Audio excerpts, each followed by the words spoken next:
যে পর্যায়ে পৌঁছা দরকার তাদের ন্যায্য অধিকার প্রতিষ্ঠার জন্য সে পর্যায়ে পৌঁছতে পারে। তার একটা উদাহরণ হলো যেমন বাংলাদেশ আফ্রিকার দেশগুলো থেকে অনেক উন্নত অর্থনীতি। কিন্তু আমার দেশে যে পুষ্টিহীনতার পরিমাণ অনেক বেশি আফ্রিকার দেশগুলোর তুলনায়। এর মূল কারণ হলো অনেকগুলো গবেষণা হয়েছে ইউনিসেফের উদ্যোগে। এই গবেষণাগুলো দেখিয়েছে এর মূল কারণ হলো নারীদের অধিকারহীনতা। আমরা এই জন্যই এই নারীদের অধস্থ অবস্থার অবসানের জন্য আমরা বহুদিন থেকে নারীর অধিকারের কথা বলছি, কিন্তু আমরা উপলব্ধি করেছি এই বঞ্চনার অবসান হওয়া দরকার বাল্যকাল থেকে, জন্মের সময় থেকে। এই জন্য আমরা কন্যা শিশু দিবসে কন্যা শিশু অ্যাডভোকেসি ফোরাম গঠন করেছি 2000 সালে। বস্তুত যেভাবে এটা এসছে 2000 সালে আমি ব্যক্তিগতভাবে সরকারের কাছে আবেদন করেছি যে নারীদের প্রতি বঞ্চনার অবসান হওয়া দরকার বাল্যকাল থেকে।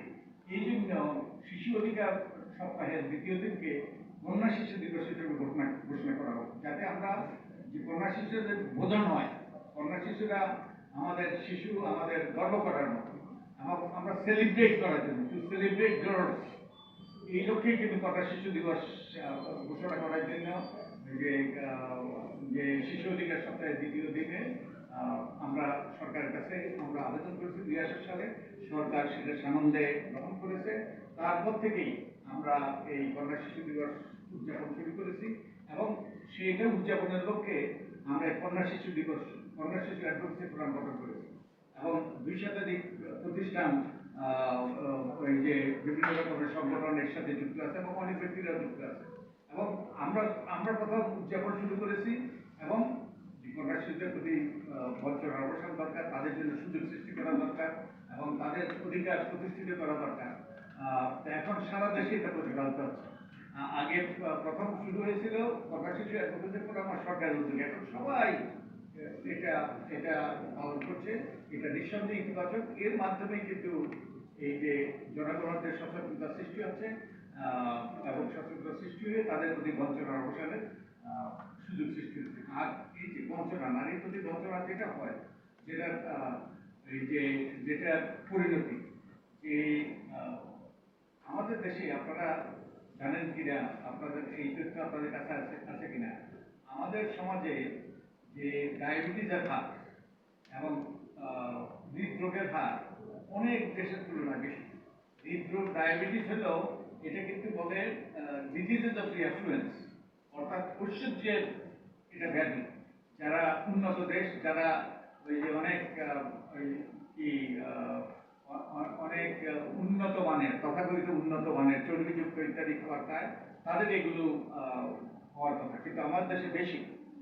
এর মূল কারণ হলো পুষ্টিহীনতা এবং এই গবেষণায় দেখা গিয়েছে যে যেই সকল সন্তান মায়ের পেটে ভ্রূণ অবস্থায় অপুষ্টিতে ভোগে, তারাই পরবর্তী জীবনে ডায়াবেটিস আর হৃদরোগের বেশি আক্রান্ত হয়। এটা বারবার স্টাডি হয়েছে বিভিন্ন জায়গায়। এই জন্য এখন মেডিকেল টার্ম হলো ফিটাল প্রোগ্রাম।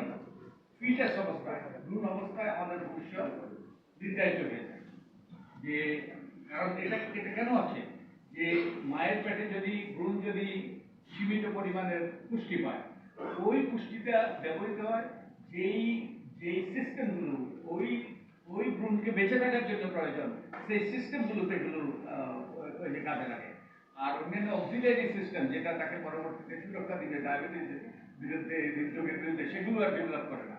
যার ফলে যারা অপুষ্টিতে ভোগে ভ্রূণ অবস্থায়, তারা পরবর্তীতে এই পরিণতি ডায়াবেটিস এবং হৃদরোগ।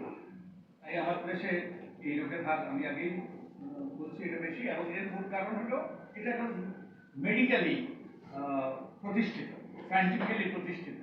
তাই আমাদের অপুষ্টির পরিমাণ কমাইতে হবে। আমরা এমডিজিতে আমরা অনেক দূর অগ্রসর হয়েছি, কিন্তু আমরা পুষ্টিহীনতা দূর করতে তেমন সফলতা হয়নি। আর আরেকটা জিনিস লক্ষ্য করেন যে নারী যদি অপুষ্টিতে না ভোগে, তার সন্তান অপুষ্টিতে ভুগবে না এবং জাতীয় সুস্থ হবে, সবল হবে।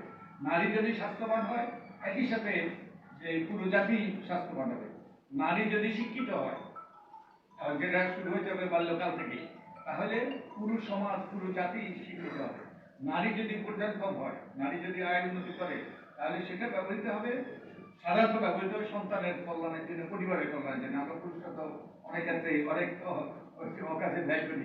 তো তাই নারীর অবস্থার পরিবর্তন, অবস্থা এবং অবস্থানের পরিবর্তন, এবং যেটা শুরু হওয়া দরকার বাল্যকাল থেকে, সেই ব্যাপারে সচেতনতা সৃষ্টি করার লক্ষ্যে কিন্তু এই কর্মসূচি এবং 200-এর বেশি সংগঠন বিভিন্নভাবে, এবং কিছু ব্যক্তি, এই আমাদের কিরণ একটা ব্যক্তি সদস্য, বিভিন্নভাবে আমরা সচেতনতা সৃষ্টি করে চেষ্টা করছি।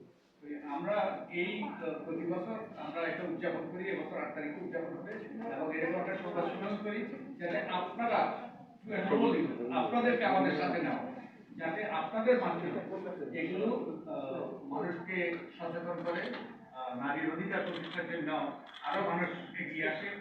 এটাই উদ্দেশ্য আমাদের এই কার্যক্রমে।